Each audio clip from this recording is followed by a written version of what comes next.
day, it's Rain and Britain YouTube channel at ngayong araw pupunta kami sa Tresco Island at mula dito sa main island ng St. Mary's ay kailangan mong sumakay ng boat and it only takes 20 minutes to get in Tresco Island. Kasama pala namin ang family ni Sean sa island hopping na ito at ngayon tinatawagan namin ang kapatid ni Sean kung nasaan na sila dahil akala namin na naiwan na kami ng boat. At buti naman hindi pa kami naiwan dahil aalis ang boat ng tuwing alas 10 ng umaga at may biyahe din sila ng 2 p.m. May pagpipilian ka kung saang island mo gustong pumunta dahil lahat ng island may naka-assign na mga boat service sa bawat island. So napakadali lang sa mga mag-island hopping trip. Pero kung gusto mong mag-solo flight, pwede ka rin naman mag-hire ng boat if you fancy being your own skipper for the day.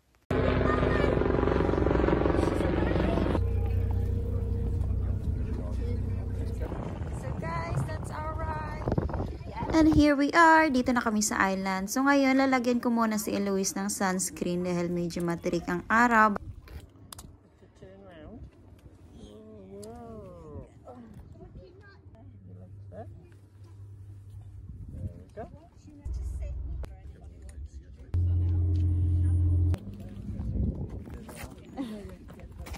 What's island that? That's different island. That's Samson there. Samson.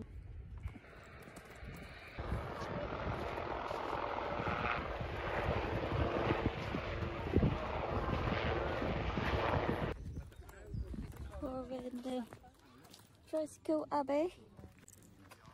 Ang Tresco ay pangalawang malaking island dito sa Isle of Celis na may population na 175 noong 2011.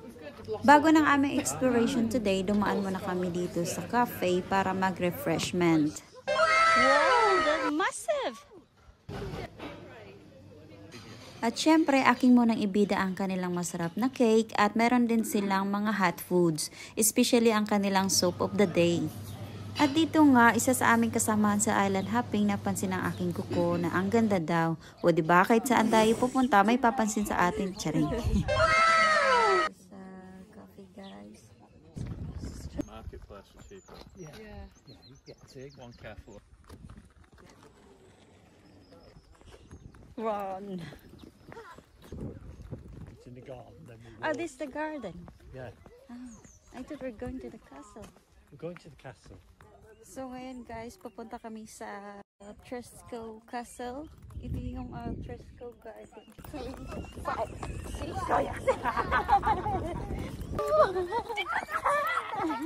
4, 5. 1, 2, 3, 4, 5. It's a mansion. Traffic. I think we need to wait. I don't think we'll all fit. What's this? Oh, goodness. A little tiny taxi. So it's the birdies and the grey one that we get an hour ago. 1843? 18, yeah. Oh wow. Ancient house. A bit older than ours.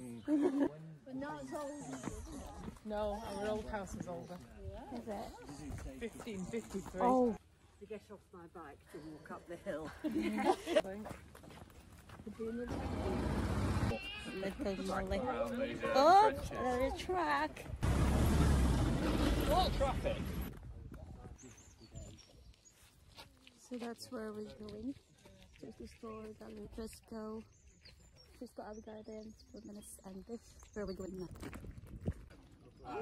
So on Tresco Island, it's a car-free island. Electric vehicles are used to transport for visitors. And the main activities is the Tresco Abbey Garden. It's a showcasing a diverse collection of plants from various regions. And they do more activities like water activities, land activities, and relaxation. So like spa treatments and wildlife spotting, like to see seals in the surrounding water. They're a bit cheaper than the ones I've just... When is that? Well, the only trouble is it only happens twice a year. Spring and autumn. Spring and autumn, when the sea disappears completely. Kinukwento nga sa akin ni sister na ang Briar Island pag tuwing spring and autumn, pag low tide, pwede kang tumawid papunta sa kabilang island dahil as in magkalapit lang ang mga island dito. Kami punta sa amin na patutungan. Yes. Yes, please. Tapos na kami kumain. So, pupunta na kami ngayon sa aming papupuntahan.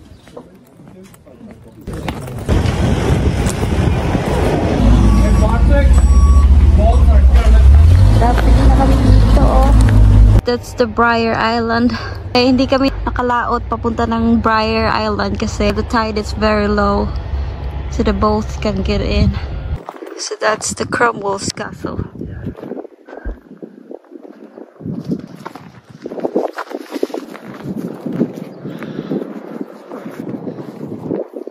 Is it the Viking been here? No, No? no. No Vikings. Yeah, it's springy Springy. because it's heather.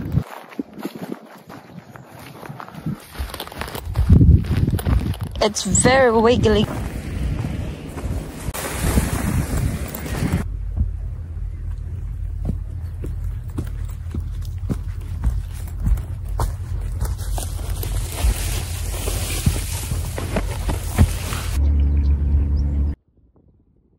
And this is the Cromwell's Castle, standing on a rocky promontory guarding the scenic anchorage between the islands of Briar and Tresco.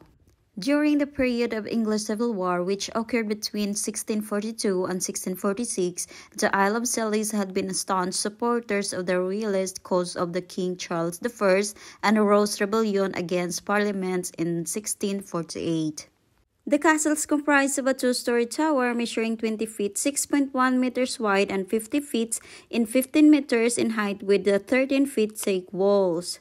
At ito, pagpasok mo, ito ang bubungad sa iyo ang dalawang cannon guns na obviously naman ay nakahanda na sa pagdating ng kalaban. O, sino kayo dyan? Charis. At ngayon naman, dadalhin ko kayo dito sa loob at ipapakita ko sa inyo kung ano talaga ang itsura sa loob ng castles. So, ganyan na ang itsura niya ngayon. Dati, dyan sa may ground floor, dyan nila iniimbak ang kanilang mga pagkain supplies at dyan na rin ang kanilang kitchen.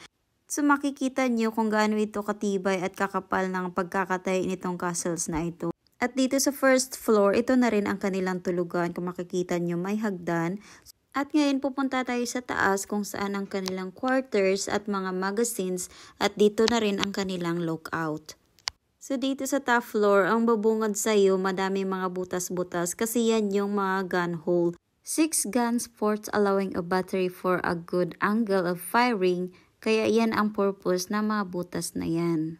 At dito talaga ang kanilang pinakang lookout. So as you can see naman, makikita nyo talaga na may paparating na enemies. So kitang-kita ang ganda ng view. O diba yung water blue na Is that island? Hope you are enjoying our Cromwell's Castle tour and we'll see you on the next video.